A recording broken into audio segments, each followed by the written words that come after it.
Praise lord. మీ అందరికీ నా వందనాలు. మరి ఉదయకాలపు దీవెన ఆశీర్వాదాలు దేవుడు మీకు మీ కుటుంబాలకి దేవుడు అనుగ్రహించునుగాక.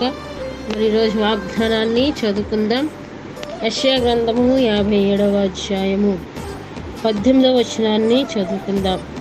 నేను వారి ప్రవర్తనను చూచి తిని వారిని స్వస్థపరచుదును, వారిని నడిపించెదను, వారిలో దుఃఖించు వారిని ఓదార్చెదను.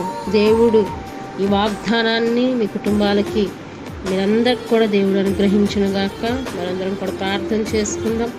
మరి ఉదయకాల సమయంలో ఎంతమంది అయితే ప్రార్థన వింటా ఉన్నారో ప్రతి వారికి గ్రూపులో ఉన్నటువంటి ప్రతి వారు కూడా మరి ప్రార్థనలో ఏకీభవించవలసిందిగా ప్రభు పేట మనం చేస్తున్నాం. ప్రార్థన చేసుకుందాం. మహాగణుడా, మహోన్నతుడా, నీకే వందనాలు, స్తోత్రాలు తండ్రి. రాత్రంతయు కూడా సుఖమైన నిద్రనిచ్చి తిరిగి ఉదయకాల సమయంలో నీ స్తుతించడానికి నీవు ఇచ్చిన ధన్యతను బట్టి నీకు వందనాలు, స్తోత్రాలు.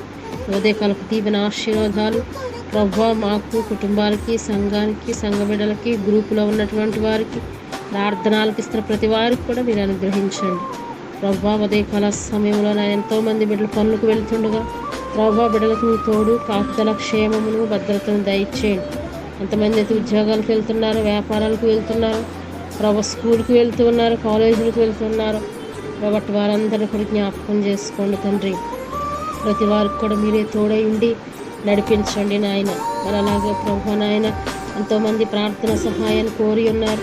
కుటుంబాలు కట్టబడాలని ప్రభు, కుటుంబాల్లో సమస్యలు, ఇబ్బందులు ఉన్నాయని చెప్పి ఉన్నారు ప్రభు. నిశ్చయంగా ప్రతి వారి కుటుంబాన్ని మీరే కట్టండి నాయన.